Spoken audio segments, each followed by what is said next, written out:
করেছি যে আমাদের ব্যাকগ্রাউন্ড জানেন, আমরা নন পলিটিক্যাল স্টুডেন্ট। আমরা শুধু আমাদের একটা দাবির জন্য, রিজিকের জন্য, যদি আমি সহজ করে বলতে চাই, আমার ভবিষ্যৎ রিজিকের জন্য আজকে আমি রাজপথে নামতে হয়েছে।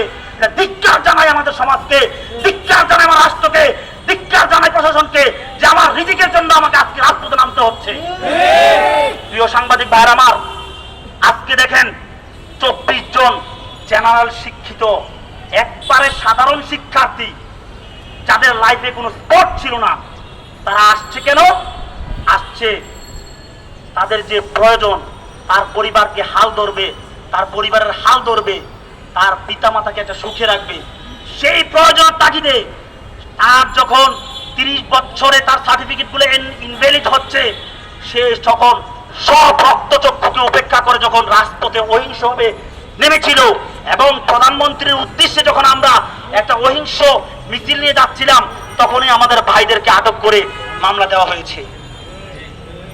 আপনারা খোঁজ নিয়ে দেখবেন, এই সাধারণ শিক্ষার্থীরা যাদের বাবা কেউ হচ্ছে কৃষক, কেউ হচ্ছে শ্রমিক, কেউ হচ্ছে দিনমজুর, এই ছেলেদের জীবনটাকে মামলা দিয়ে ধ্বংস করে দিয়েছে।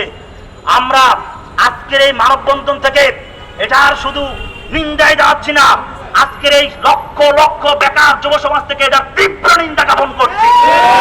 এবং আজকের এই মানববন্ধন থেকে আমরা প্রশাসনের ভাই এবং মাননীয় প্রধানমন্ত্রীর দৃষ্টি আকর্ষণ করছি, অনতি বিলম্বে এই 24 জন আমাদের সহপাঠীর মিথ্যা মামলা প্রত্যাহার করে 35 দাবি প্রজ্ঞাপন জারি করে আমাদেরকে রাজপথ থেকে পড়ার টেবিলে ফিরিয়ে নিয়ে যান।